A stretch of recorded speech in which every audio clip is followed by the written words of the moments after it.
continuación la doctora Gabriela Zambrano. La doctora Zambrano nos va a exponer el día de hoy fenotipos clínicos de COVID-19. La doctora en su microcurrículum es médico de la médico por la Universidad Internacional del Ecuador, OID, especialista en medicina interna por la Pontificia Universidad Católica del Ecuador. Desempeña labores dentro del Centro de Formación del Hospital Metropolitano de Quito, máster en Educación para Profesionales de la Salud del Hospital Italiano de Buenos Aires, máster en Enfermedades Infecciosas por la Universidad Cardenal Herrera y docente de las universidades Universidad Central y Universidad Internacional, la UID. Bienvenida, doctora Gabriela Zambrano. De este momento, pues, el auditorio es suyo. Para que pueda compartir su pantalla, activar su micrófono y su cámara. Buenas noches y un gusto tenerla de nuevo con nosotros. Muy buenas noches con todos. No sé qué pasaría con mi presentación, pero voy a dejar de compartir un minuto para poderla localizar.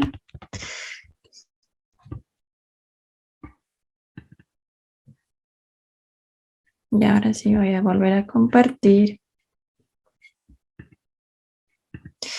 Gracias por la invitación.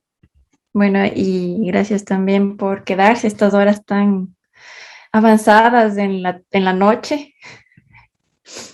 Bueno, en todo caso, los tópicos que vamos a abordar son qué es un fenotipo, un endotipo y un subtipo, cuántos fenotipos hay actualmente en cuidados intermedios del LHIF, qué podemos hacer para poder hacer esto más práctico, es decir, de la inmunología a la práctica, qué deberíamos hacer ante cuadros que están progresando dentro de un patrón inflamatorio, cómo evitar la progresión, qué es la medicina clínica de precisión, qué fenotipos clínicos existen, qué es la hiperinflamación y bueno, cómo podemos tratar esto o evitar que se haga un cuadro crítico de unidad de cuidados intensivos.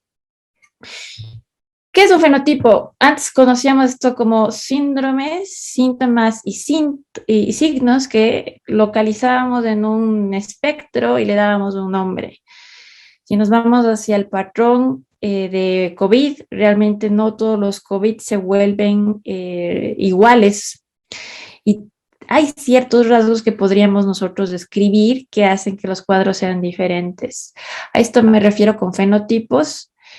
Después hablaremos de los endotipos, que es un paso más arriba, y los subtipos que ya tienen que ver con las insignias, con las firmas inmunológicas, con los marcadores bioquímicos que nosotros tenemos que nos pueden dar esa precisión para saber qué patrón específico dentro de la inflamación tienen estos cuadros clínicos. Y es así como dentro de la definición, fenotipo simplemente es la característica observable sin relación directa con el proceso, pero que incluye fisiopatología, desencadenantes y parámetros inflamatorios. Y el endotipo es una entidad distinta de la enfermedad que puede estar presente en un grupo de fenotipos, pero cada uno tiene un mecanismo biológico específico. Cuando nosotros aprendemos a interpretar las firmas inmunológicas, tenemos de pronto un patrón de COVID que tiene más hacia ferritina,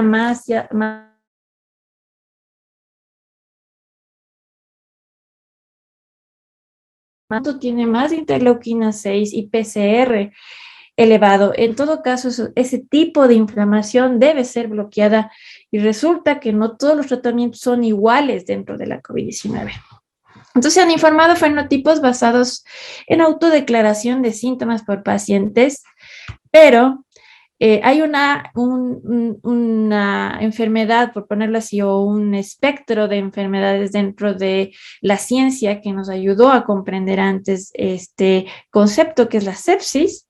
Cuando nosotros vemos la sepsis, primero tenemos un estado inmunológico, tenemos un microbioma previo, tenemos comorbilidades que están actuando en un ambiente genética, edad, que hacen que la inflamación, que la injuria se exprese de diferente manera.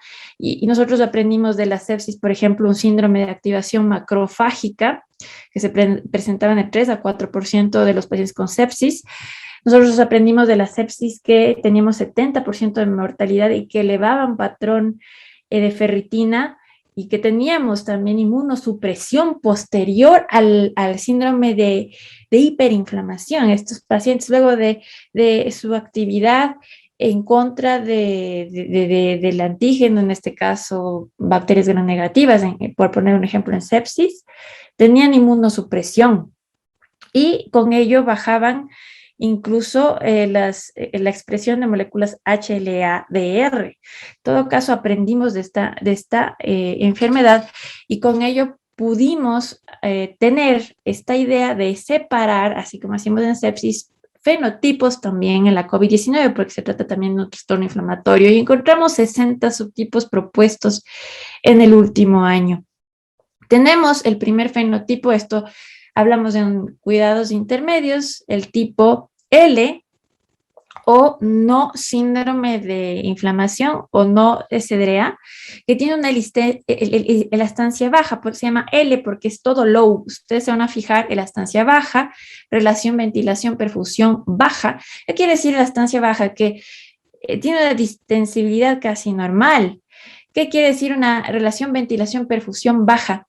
Que el volumen de gas dentro de ese pulmón es normal y que hay hipoxemia por la pérdida de regulación de la perfusión. Hipoxemia por vasodilatación, porque ¿qué es lo normal en la hipoxemia? Que haya vasoconstricción hipóxica. Este patrón de defensa, esta vasoconstricción hipóxica se pierde. Más bien hay vasodilatación en la COVID. Y en consecuencia, en esta etapa, la presión de la arteria pulmonar debería estar cerca de la normal. No hay todavía hipertensión pulmonar.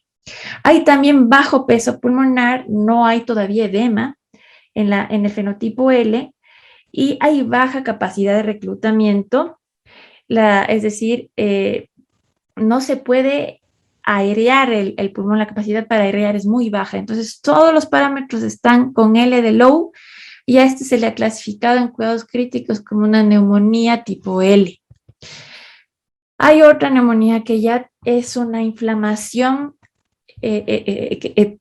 expresada ya por elastancia alta, por derivación de derecha-izquierda y por alto peso pulmonar, con elevada capacidad de reclutamiento pulmonar, una estancia por edema, derivación derecha-izquierda, porque el gasto cardíaco que perfunda el tejido no aireado en el pulmón hace que aumente el edema. Hay peso pulmonar aumentado por el edema y por la inflamación. Incluso podemos llegar a más de 1.5 kilogramos cuando hay SDA grave. En todo caso, si quisiésemos nosotros ver un pulmón con L, con H, que posteriormente el fenotipo H se hace un fenotipo F. Aquí estamos viendo el típico COVID que estamos acostumbrados a ver, un COVID severo, que ya tiene un patrón de vidrio deslustrado periférico, que está incluso ya organizándose ese COVID y que tenemos esta pérdida de la vasoconstricción hipóxica que hace que más bien exista vasodilatación, esa es la causa de la hipoxemia feliz, y que con ello se agregue por una endotelitis, por una injuria endotelial, las plaquetas hacia el endotelio y se generen microtrombos, es el fenotipo L. El fenotipo H, cuando ya tenemos edema pulmonar, fíjense, coexiste infiltrado intersticial y líquido. Hay daño alveolar, secreción de proteasas, porque ya se están activando las especies reactivas de oxígeno. Y no solamente eso, se generan también anticuerpos que son también tóxicos a nivel endotelial. Y el fenotipo F, pues cuando ya la inflamación se instaura, todo lo que se inflama se fibrosa, se comienzan a expresar factores de crecimiento endotelial y también de crecimiento plaquetario, se genera se genera neoformación de vasos y con ella, con esta angiogénesis, aumenta el daño endotelial. ¿Sí? Entonces tenemos 3 fenotipos en cuidados críticos. Ahora, si quisiésemos hacer medicina de precisión de la inmunidad, de la inmunología a la práctica, ¿qué debemos saber? Que la presentación clínica es polimórfica, es variopinta, porque tenemos pacientes que son expuestos a diferentes cargas virales infecciosas. La respuesta inmunhumoral celular natural adquirida contra SARS-CoV-2 es diferente y ahora más con el espectro de vacunación incluido. Eso es, la infección se expresa de forma diferente y la genética del hospedador también es importante. Se ha manifestado este término también en inmunología, la ARN-emia, que es simplemente saber que la COVID-19 no es causada solo por un virus de ARN que inicialmente era genéticamente idéntico, sino por un patógeno en evolución con múltiples mutaciones, como ha explicado el doctor Cárdenas, linajes y variantes, y que estas variantes son identificables mediante secuenciación genética que pueden tener diferentes efectos sobre la transmisión, la antigenicidad y la virulencia. Y cuando hablo de virulencia, también quiero decir de la gravedad del cuadro. En todo caso, los datos emergentes sugieren que pacientes infectados con una variante de preocupación, ¿sí? Como por ejemplo la Delta o la Mu ahora del SARS-CoV-2, tienen mayores probabilidades de muerte ajustadas al riesgo en comparación con los pacientes infectados con SARS-CoV-2 que no presentan una variante de preocupación. Es por eso que decía el doctor Cárdenas que al inicio la secuenciación podría también ayudarnos a el diagnóstico de cuadros virulentos. La secuenciación es una prueba diagnóstica, no solamente se usa con fines epidemiológicos. Y a esto se refería también el doctor Cárdenas cuando hablaba del Congreso de Enfermedades Infecciosas Europeo. Esto se puede realizar conjuntamente, se hace un PCR y se hace también la identificación de la secuencia en la misma muestra, lo que ayuda a predecir, ¿sí? No es necesario hacer un muestreo al azar, sino simplemente testear en secuenciación genética a toda la población en general para poder nosotros obtener, adelantarnos a cuadros que van a ser virulentos, adelantarnos. Tenemos algunos prospectos como Sellin que se utiliza ya en algunos países. No todos los huéspedes son iguales, esa es otra circunstancia. Existe un fenómeno que en inmunología se conoce como tolerancia a la enfermedad, es decir, que la edad, la comorbilidad respiratoria, entre otros factores iniciales, y ahora la vacunación modifican el riesgo de infección y el resultado. Hay pacientes que tienen diabetes, que tienen hipertensión, que tienen obesidad, que tienen demencia, que consumen drogas y que hace que este cuadro clínico tenga un desenlace en un fenotipo adverso. Entonces, no hay que olvidarse de inmunología básica. El mecanismo de defensa del huésped no solamente es el mecanismo, sino también la carga viral, también las manifestaciones dispares que se pueden propiciar por factores de riesgo o por enfermedades o comorbilidades previas. El huésped enfrenta al SARS-CoV-2 con diversos grados de inmunidad dados por una infección previa, vacunación y profilaxis también con anticuerpos monoclonales en otros lugares del mundo.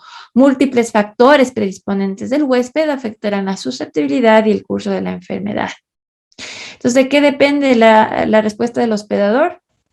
De todas estas variables que coexisten en interacción al mismo tiempo, ¿sí? Y también se ha hablado muchísimo de las tormentas de citoquinas, que realmente son un término muy general, en el cual yo en ese sentido no estoy tan de acuerdo, porque la magnitud de la respuesta innata es muy variable, incluso es menor que la propuesta de forma original de la tormenta de citoquinas en algunos pacientes jóvenes y sin comorbilidades. Si hablamos de inmunofenotipo, que ese es otro término, si nosotros midiésemos a todos los pacientes de una sala de cuidados intermedios su patrón inflamatorio, veríamos que las células T y las células B sí, están en diferente cuantía en estas personas y a veces hay también ausencia de respuesta linfocitaria detectable. Nosotros hemos aprendido de otras enfermedades como el síndrome de activación macrofágica, como la vasculitis, como el COVID persistente. Esto ya se veía en otros virus, había síntomas persistentes.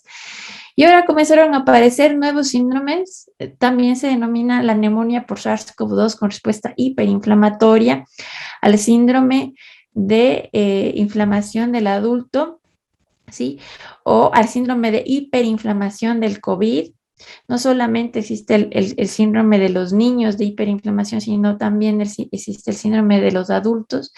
Y es en ese sentido que se debe también advertir a los médicos a identificar pronto este síndrome.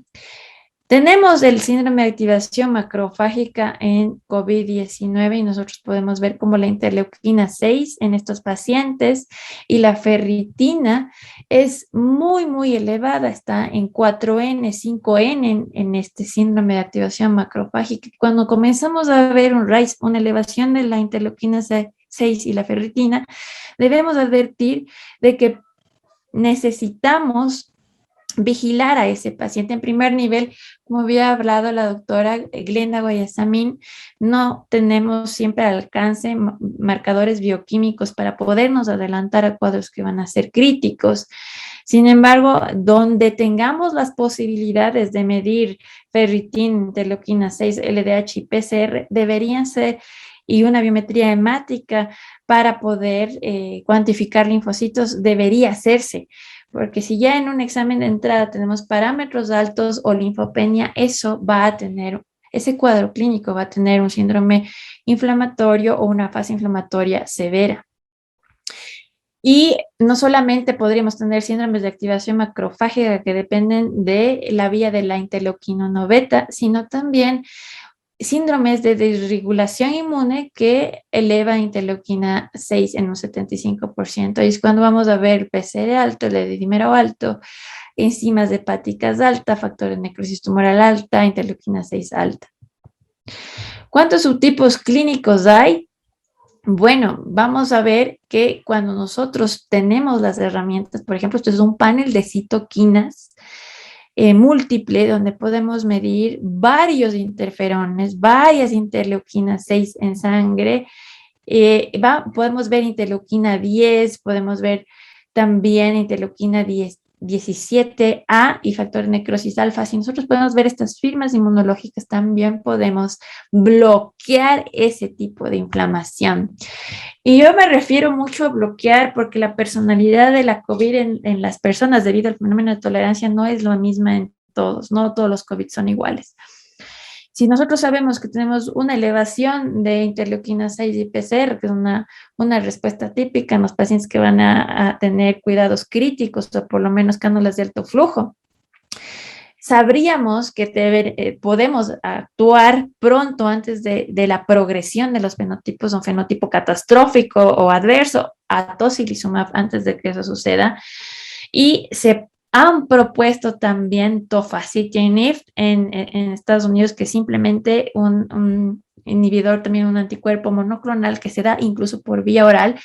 Y hay otros que están siendo estudiados y que ya están incluso en guías, como el baricitinib también, que es un JAK inhibidor, y que se pueden utilizar para bloquear diferentes improntas de inflamación. Por ejemplo, fíjense acá, todo lo que es interleuquina 6, antiinterleuquina 6, tocilizumab, sarilumab y cetuximab. Si tenemos un patrón más de interleuquina 1 y no podemos medir interleuquina 1, pues podemos también diferir la vía. Todo lo que es ferritina alta es mediado por interleuquina 1 y podría teóricamente utilizarse anakinra o canakinumab, que todavía están en estudio. Si tenemos la posibilidad también de bloquear factor de necrosis tumoral, podríamos dar adalimumab y los JAK inhibidores como el baricitinib. Como no tenemos estas herramientas, pues utilizamos corticosteroides como la dexametasona, que teóricamente regularía hacia la baja la respuesta inflamatoria en general, pero no estamos haciendo una terapia guiada por diana, y ese es el problema muchas veces, en las cuales no podemos tratar cuadros que siguen evolucionando a fases inflamatorias, y todavía los hay, a fases inflamatorias severas que terminan cuidados críticos. Hemos tenido herramientas a nuestra disposición como scores tipo COLEScore o COVID-GRAN, que no son nada más que calculadoras o modelos predictivos que nos ayudan a establecer severidad o gravedad. No han sido validados hasta ahora, no encuentro ningún estudio que haya validado scores de otro país en el Ecuador, pero se están utilizando y son mandatorios en todas las unidades de cuidados críticos, también deberían ser utilizados en primer nivel de atención. Por ejemplo, el COLEScore, comorbilidad de edad, linfocitos, LDH, es muy útil, es muy práctico porque te acuerdas absolutamente todo, y si tienes linfopenia y una edad, pues mayor de 65 años, ya sabes que es un call score tipo B y que ese paciente se va a progresar, te adelantas y lo refieres más bien a una unidad, a un hospital de segundo nivel. El COVID GRAN también es una gran herramienta. RX, edad, hemoptisis, disnea, deterioro a nivel de conciencia, historia de cáncer, el ratio de linfocitos neutrófilos o el índice de neutrófilos linfocitos, la lactasa deshidrogenasa, la bilirrubina, la medimos y con eso obtenemos un resultado para poder predecir si ese paciente se va a complicar. ¿Cómo optimizamos los tratamientos propuestos? Los glucocorticoides, los antagonistas del receptor interleuquina 6, los anticuerpos monoclonales que ahora ya tienen nivel de evidencia y que sabemos, hoy salió el último estudio de casirivimab, indevimab. Hay pacientes que, por ejemplo, completan la primera dosis, y esto es lo que nos pasa siempre, completan la primera dosis de vacunación con cualquiera que sea la plataforma de vacunación y se enferma de COVID-19. Y es un paciente enfermo renal crónico, o es un trasplantado renal, o es un paciente con lupus, o es un paciente que ya tiene una vasculitis previa y se trata con corticoides. Es como que todavía no se hubiese vacunado porque tiene que completar el esquema total antes de estar protegido y pasar 14 días antes de considerarse totalmente vacunado. Y es en ese paciente el ideal en el que se podrían utilizar casirivimab, indevimab, que son anticuerpos monoclonales que en otros países se utilizan en primer nivel para evitar la progresión de esos pacientes a fenotipos inflamatorios. Y es por eso que debemos valorar a los pacientes hospitalizados, los que están trabajando de ustedes en salas de hospitalización.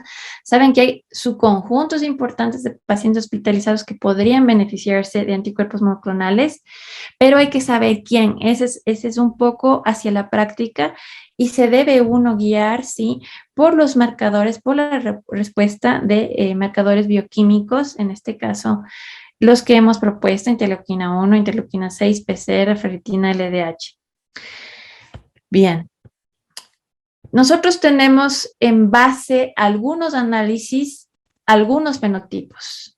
Si nosotros testeásemos toda una sala de intermedios, que es lo que nos pasó, llegar a manejar 60 pacientes de cuidados intermedios al día y pasar visita a 60, incluso 65 pacientes al día, que fue extremadamente extenuante. Lo que hacíamos en las salas de cuidados intermedios es hacer una especie de triaje o clasificación de pacientes de un fenotipo inflamatorio, un fenotipo coinfección y un fenotipo trombótico.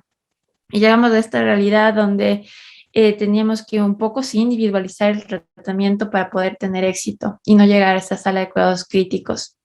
El patrón hiperinflamatorio es dado por PCR, ferritina, LDH e interleuquina 6, marcadores bioquímicos que tiene cualquier hospital. Y se excluía a todos los pacientes que tenían procalcitonina plasmática más de 2. Porque si la tenía más de 2, podría significar que tenía un patrón coinfección, es decir, que venía con una infección, muy probablemente porque tenía otra comorbilidad que favorecía a esa coinfección. Por ejemplo, paciente con EPOC, ¿sí?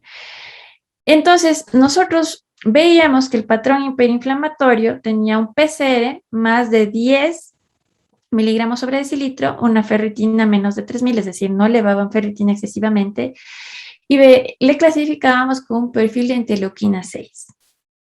Y a ese le veíamos como candidato a tocilizumab. Este trabajo realmente no es nuestro, sino es basado en el estudio de Carolina García Vidal del Hospital Clínic. De ahí, teníamos pacientes con PCR más de 10 y ferritina más de 3000. Lo que les decía, cuando teníamos ferritina elevada, sabíamos que la vía que estaba actuando a nivel molecular era un perfil que elevaba interleuquina 1, pero interleuquina 1 no lo podemos medir.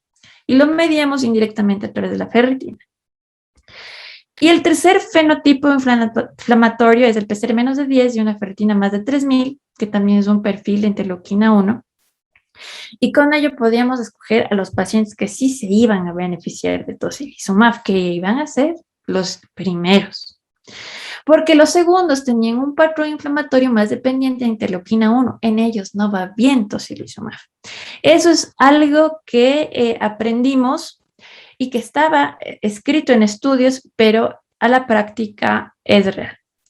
El patrón trombótico, además de que puedes también ser mixto y tener también PCRs altos o ferritinas altas, este patrón cuando es puro, exclusivamente trombótico, tiene un PCR menos de 10, una ferritina menos de 3000, pero un D-dímero y troponina más de 5000. Nosotros teníamos troponinas que eran absolutamente increíbles, llegaban a 5000, a 6000 y no elevaban PCR. Esos eran patrones trombóticos exclusivos y en ellos descartábamos tromboembolia pulmonar o infarto agudo de miocardio y no fallaba porque cuando teníamos más de 5000, más de 6000, teníamos muy probablemente una TEP que luego se confirmaba. Había pacientes que ya llegaban a cuidados críticos, esto significa que ya han sido evaluados en primer nivel, en segundo nivel de atención, que ya llegaron a cuidados intermedios y que tenían patrón coinfección. El patrón de coinfección comprende pacientes con procalcitonina plasmática mayor a 2. En ellos sí teníamos que sospechar que de pronto venían con una infección desde la comunidad. No pasa eso regularmente, menos del 7% de pacientes presentan un patrón de coinfección. Y el enfoque en ellos era hacer cultivos de todo antes de iniciar antibiótico, cultivo de sangre, hemocultivo, cultivo de orina, urocultivo. Podríamos ver incluso si habíamos tenido foco cutáneo, veíamos y cultivábamos. Y solamente cuando teníamos un foco infeccioso evidente, documentado, se trataba con antibióticos. Si no, no. El 80% de la sala de cuidados intermedios no utilizó antibióticos y el patrón de infección fue un 2%. Entonces tenemos patrón inmunológico, que son los subtipos inflamatorios. No todos los pacientes son para tocilizumab. El patrón de infección, que es por calcitonina mayor a 2, y el patrón de coagulopatía, que obviamente tiene los D-dímeros y las troponinas elevadas. ¿Cuál es la fisiopatología? Algunos biomarcadores son reflejo de los patrones de citoquinas. Las PCR altas, si tú no tienes interleuquina 6 en tu unidad, pues si tienes solo la PCR alta refleja la respuesta proinflamatoria mediada por interleuquina 6. La hiperferritinemia revela disregulación inmunitaria mediada por interleuquina 1 y por interferón gamma. O sea, se puede leer indirectamente la vía inflamatoria, ¿sí? Y es con ello que no solamente en el Hospital Clínic, sino en todas las unidades en las que hemos instalado esta forma de triar a los pacientes dentro del cuidado intermedio para ver cuáles iban a merecer UCI y cuáles no, iban a merecer piso y un piso de post-COVID. Son justamente esto de dividir a los pacientes en cuadros clínicos o en fenotipos clínicos y vimos que esto mejora la reducción del requerimiento de oxígeno y que disminuía esto de los cursos clínicos tórpidos con aumento de mantenimiento o reducción de la tasa de oxígeno, reducía incluso la muerte. Pero, ¿a qué día se presentan estos fenotipos? Nos damos cuenta también, y gracias a los estudios que han hecho también en España Carolina García Vidal, que el patrón con infección generalmente viene de entrada. Generalmente ya viene cuando el paciente está ingresando a cuidados intermedios por emergencia, es el patrón con infección. O sea, si ya viene trayendo una infección de la comunidad, se nota fácilmente porque la trae de entrada. Pero si no, el patrón inflamatorio con PCR elevado y ferritina alta se presenta alrededor del día 8 hasta el día 12, ¿sí? Y el inflamatorio dado por PCR bajo y ferritina alta se está instaurando también hasta el día 14. Entonces nosotros era extraño porque nosotros sabíamos a qué día llegó este paciente con cuidado de intermedios, es el día 13, claro, lógicamente, porque estamos en este momento de inflamación. Entonces necesitaban cuidados intermedios siempre al día 12, al día 13. Y el patrón trombótico, exclusivamente trombótico, más bien era más avanzadito, no elevaba PCR, no tenía ferritina alta, pero tenía una expresión de dímero D o de entrada ingresada con infarto agudo miocardio. Era más hacia el post-COVID, porque si nosotros observamos y estamos en el día 15, 2 semanas después. Entonces, en concordancia con otros autores, el pico de interleuquina 6 se produce al día 10-12, Si nosotros tenemos esta interleuquina 6 y este PCR aumentado, estos son candidatos a tocilizumab y se pueden bloquear con tocilizumab antes de que siga progresando la inflamación y tengamos un fenotipo L a un fenotipo H y después un fenotipo F. Y según las recomendaciones, sí disminuyó la mortalidad. La mayoría de los pacientes tenían un patrón inflamatorio, un fenotipo inflamatorio, y las personas que se sometieron a un enfoque de terapia personalizada realmente tuvieron mejores desenlaces. Todo esto es gracias a la hiperinflamación. De hecho, la COVID se comporta como otras enfermedades del sistema inmune o autoinmunes como la vasculitis. Y si nosotros hacemos un estudio de los endotelios de los pacientes con inflamación, es decir, hacemos una inmunofenotipificación de los pacientes con COVID, encontramos que tenemos CD20, CD8, CD4, CD68, que son muy típicos de una vasculitis, en realidad, de una endotelitis. Se parece mucho a la vasculitis, esta virosis, tiene una fase vasculítica. Y tenemos incluso presencia de ARN de SARS-CoV-2 dentro del pulmón que no se asocia con los cambios inflamatorios pulmonares, es decir, que exista ARN dentro del pulmón puede o no tener que ver con la hiperinflamación. Y entonces los mensajes para llevar a la práctica es que si usted trabaja en unidad de cuidados intermedios de una sala de emergencia, es decir, está en las áreas de choque de los hospitales, es necesario poder interpretar los patrones de inflamación para que se pueda personalizar el tratamiento. Los subtipos deben ser algo más que catalogar la heterogeneidad de COVID, deben conducir a terapias específicas. Esto va a lograr mejores resultados. Se debe correlacionar los inmunofenotipos y los marcadores bioquímicos con paneles de citoquinas, eso sería en un mundo ideal, paneles de citoquinas en sangre, es decir, ver todos como estos paneles de citoquinas múltiples que yo les mostré, más la secuenciación genotípica en todos los pacientes debería ser la recomendación para adelantarnos a los brotes epidémicos. Eso se los dice alguien que estuvo en primera línea en choque en el peor momento de la pandemia. Y los modelos predictivos junto a los fenotipos, estos del COVID-GRAM, esto de las calculadoras que pueden predecir variables de progresión hacia inflamación, deben ser utilizados desde el ingreso o deben ser utilizados incluso desde el primer nivel para adelantarse a los desenlaces clínicos adversos. Aunque esto no del todo ha sido validado en pacientes jóvenes. Hay pacientes jóvenes en los cuales se utiliza el COVID-GRAM, por ejemplo, y al inicio no tienen linfopenia, no tienen comorbilidades, igual tendrá un desenlace adverso, porque no todos los huéspedes tienen la misma tolerancia. Y finalizando, agradeciendo a todos los médicos asistenciales, posgradistas y enfermeras que están todavía luchando contra la COVID y pues a todos los médicos que están en áreas críticas operativos. Si tienen alguna pregunta, también me pueden escribir a mis redes sociales y quedo dispuesta a todos sus interrogantes en este momento. Eso sería todo. Gracias, doctora Zambrano, por la exposición. Hay unas pequeñas preguntas que les vamos a agendar en este momento para solucionar las dudas del auditorio. La primera pregunta, y es algo que es un término que se ha escuchado últimamente, pero creo que no todos lo tienen muy claro y vale la pena ahondar en ello, es sobre la hipoxemia feliz. Es algo que se ha dado, creo que un término que se ha acuñado y pues quisiéramos ahondar un poco más en el tema. Bueno, es justamente lo que yo te decía, cuando hay hipoxemia, el mecanismo fisiopatológico de defensa es la vasoconstricción a nivel vascular. Debería haber vasoconstricción.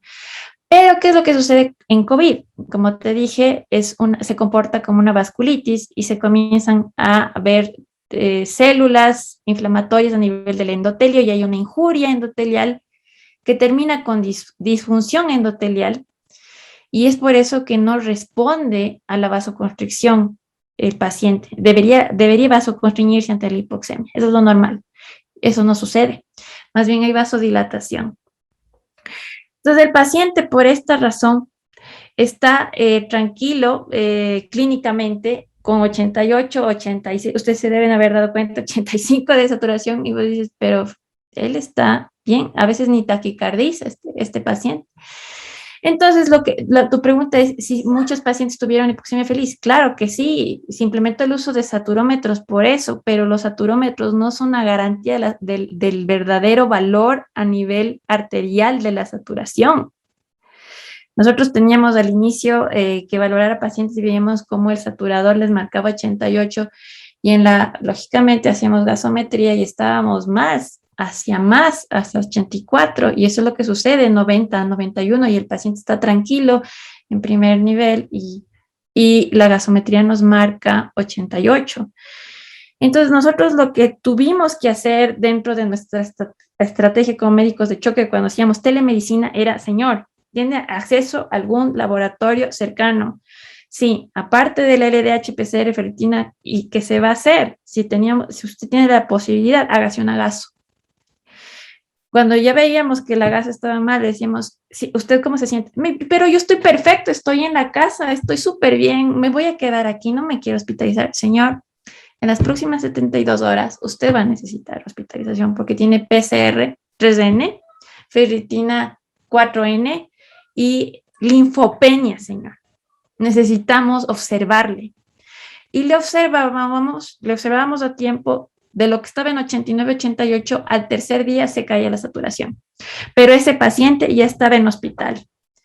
Entonces podíamos adelantarnos y salvar la vida. De eso esto sigue sucediendo. A veces que se nos quedan en casa desaturados y que podemos hacer, estuvimos en punto de la pandemia en que incluso con Glena se armaban estrategias de oxigenoterapia domiciliaria, pero un saturador, en ese sentido yo soy más sesgada a la hospitalización, no tiene una saturación real. Y si estás viendo patrón inflamatorio en el cuadro clínico que se puede progresar porque tiene comorbilidades como diabetes, hipertensión, cáncer, a ese paciente hay que observarlo en una unidad de más complejidad para evitarse cualquier cosa. Correcto. ¿Hay alguna consideración importante dentro de lo que sería la infección previa y la vacunación?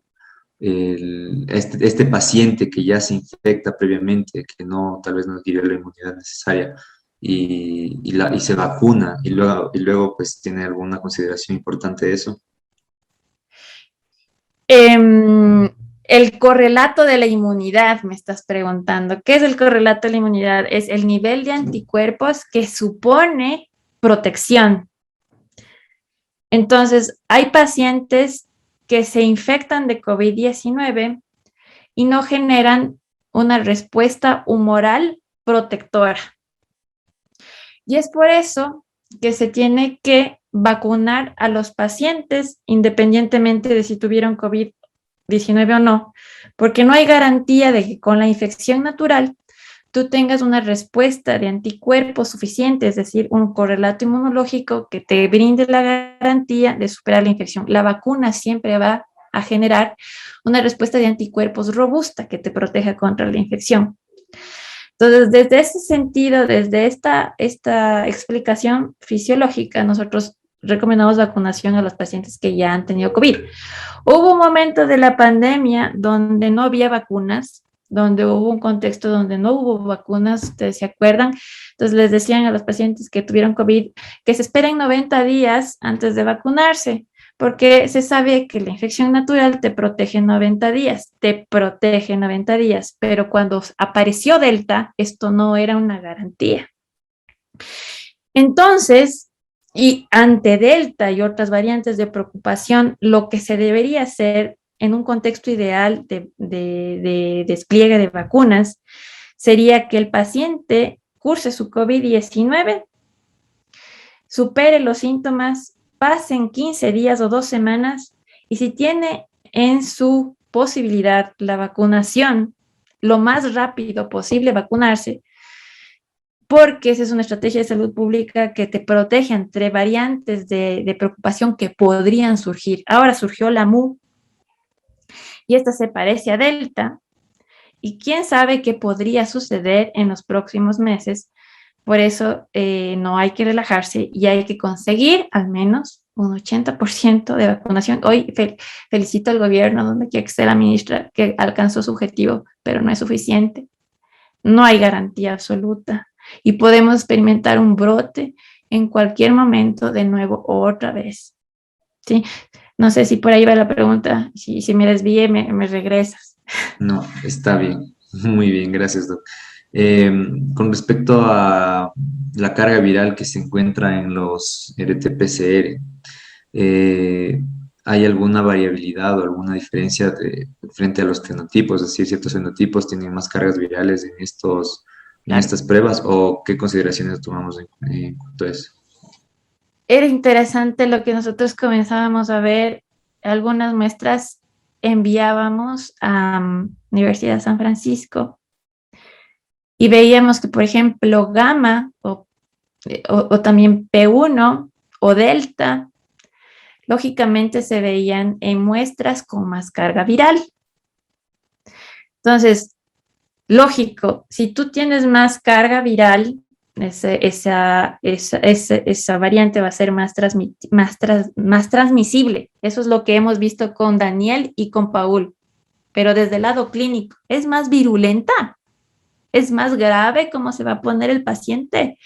Está peor, es más proinflamatorio, tiene un fenotipo más de PCR más elevado. Nosotros veíamos que sí, que podríamos correlacionar incluso delta o P1 como cuadros más virulentos, más mortales, con firmas inflamatorias más tenaces y que llegaban a cuidados críticos, sobre todo en pacientes con comorbilidades. No era siempre, depende del huésped y del grado de tolerancia.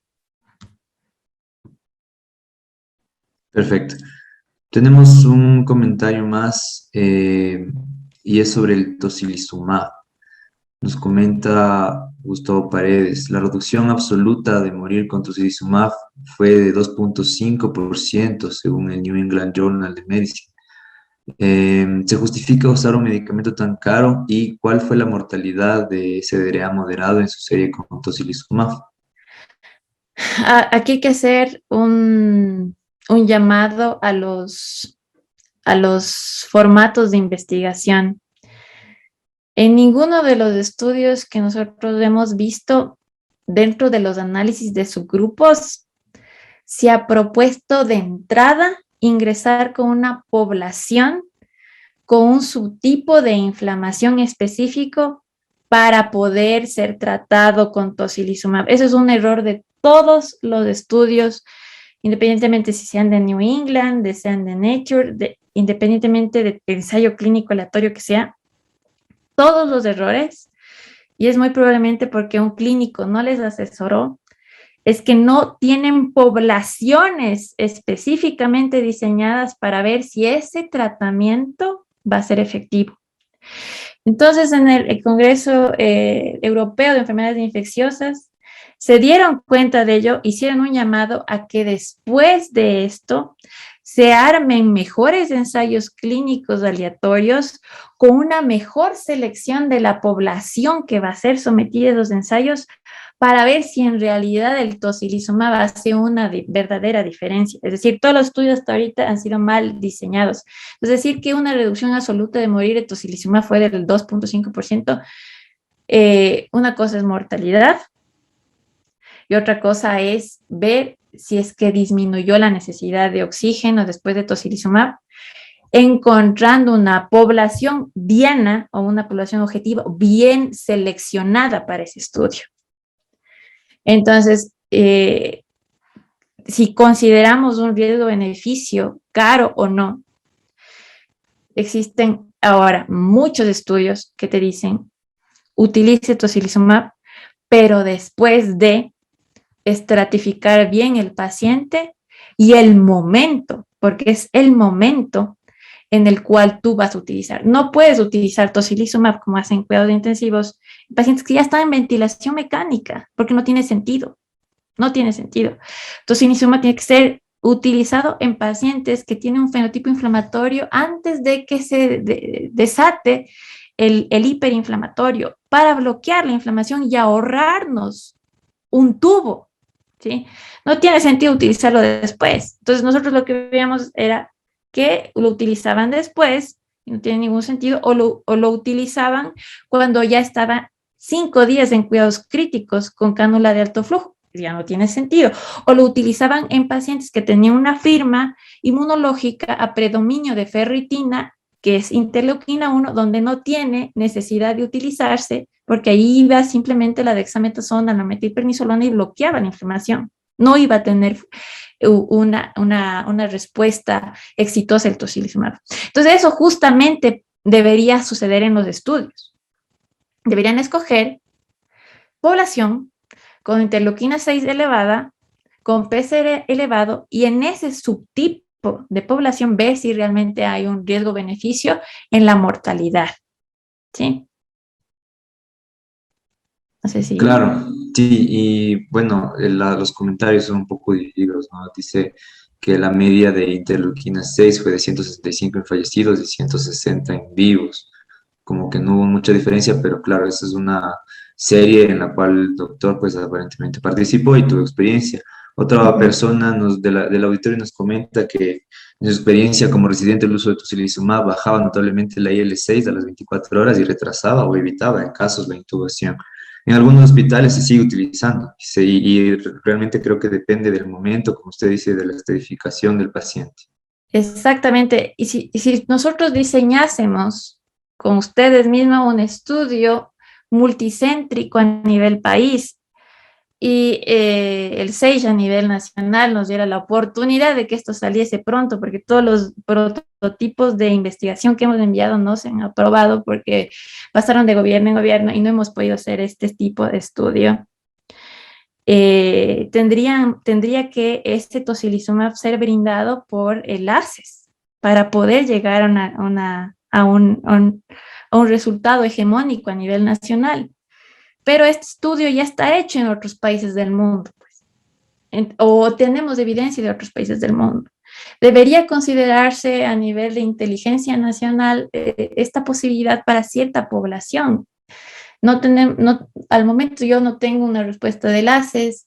Se ha propuesto a nivel Latinoamérica el tocilizumab en las guías de la Asociación Panamericana de Infectología. Se ha propuesto la población en la que tiene que ser utilizada. Está en las guías de la ITSA, están en las guías europeas. En nuestras guías también está, fíjate, y Glenda no me deja mentir, en nuestras guías también está, en las nacionales, que se debe escoger la población con fenotipo inflamatorio. Eso lo escribí yo, dependiendo de la firma inmunológica, y escoger y considerar tocilizumab en ese tipo de pacientes. ¿Sí? Entonces, es algo que necesita peso estadístico, y también desde la práctica te puedo decir, necesitas mucha experiencia para saber cuál es el paciente ideal. Correcto. Y bueno, solo para terminar, aclarar un punto que nos pregunta Stephanie Caizepanta. Eh, el tratamiento para seleccionar, en sentido de seleccionar esos subgrupos para tratamiento con con el tocilizumab, el momento para medir estos niveles podría realizarse a partir del 8.º día. Eso es lo que comenta. Verás, se tendría que realmente los niveles de interleuquina 6 o de PCR, porque ya te dije que la interleuquina 6 se puede ver indirectamente con el PCR, porque son la misma vía inflamatoria. Si tú estás viendo, ni siquiera en un paciente hospitalizado, en un paciente de comunidad, que se está elevando el PCR 2N, 3N, 4N, 5N, teníamos PCR de 300, de 400 en nuestra unidad, unos PCRs que decíamos, Dios mío, qué increíble. Cuando veíamos los exámenes previos que traía el paciente, ya estaba avisando desde el segundo día que se iba a inflamar de esta manera monumental. Entonces, si ya veíamos al segundo día de síntomas una respuesta inflamatoria tan importante, ese paciente, mira lo que hacen los estadounidenses, a esos pacientes, si sobre todo tienen cuadros clínicos como por ejemplo son pacientes con cáncer o pacientes con lupus o pacientes con VIH o pacientes que van a tener desenlaces adversos por sus comorbilidades, a ellos les bloquean con anticuerpos monoclonales en la comunidad y son pastillas. Sí, casirivimab, indevimab son también dados intravenosos en comunidad justamente para congelar la inflamación. Es en un sueño, es una proyección a futuro y es muy caro. Entonces, ¿qué es mejor riesgo-beneficio en un tercer mundo como el nuestro? Pues la vacunación. Hay que vacunar al 80% de la población, al 90%, como en el sarampión, 98% quizás, para lograr esta inmunidad colectiva. En el hospital es otra cosa. En el hospital hay que diferenciar que hay que medir interleuquina 6 si tienes la disposición y PCR, y ahí sí decidir si estás viendo que la interleuquina 1, la ferritina, no se sube y se está subiendo el PCR de la interleuquina 6 y la otra vía no se activa, ese es el paciente para tocilizumab. Ese es el que sí se va a beneficiar. Y hay que hacerlo antes de que se manifieste la inflamación, independientemente de si es día 9, si es día 5, si es día 4. Si tú ya estás viendo que tiene una inflamación 3N, 4N de PCR y que no se eleva la interleuquina 1 y la ferritina, ese es el paciente para tocilizumab. Correcto. Queda muy claro, doctora Zambrano. Y bueno, con eso damos finalizado su exposición y también el día de hoy. Le agradecemos, la verdad, el auditorio está muy pendiente en este punto de la noche y le agradece bastante por su muy buena participación en nuestro evento. Gracias, doctora. Nuevamente un gusto tenerla con nosotros como siempre y que tenga una buena noche. Hasta luego. Muchas gracias.